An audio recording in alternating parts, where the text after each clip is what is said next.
After months of negotiations with the International Monetary Fund, an agreement on a $6 billion loan package, Pakistan government says it needs to control a serious economic crisis, and the deal with the IMF may not be desirable, but is necessary.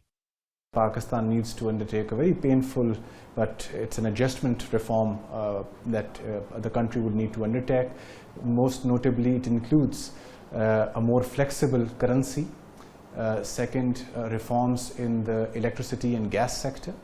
Third, reforms in the public sector enterprises, which are throwing up huge losses. In his election campaign, Imran Khan accused previous governments of borrowing excessively from the IMF. Now he's agreed a loan with the organization, saying the poor won't be affected. But that's something many people here aren't buying. I am a painter, and if we talk about the dollar-rupee parity, it goes without saying that a falling rupee will mean rising costs for paint, which will have a knock-on effect on people like me. There is widespread anger, including from the opposition. The government has sold us into the slavery of the IMF, and we do not accept this. We announce a rebellion both against this and the government. Sitting in Parliament, we cannot witness the destruction of our country. Many economists and political opponents are calling the deal a sellout and say it will put a heavy burden on an already faltering economy and lead to hyperinflation.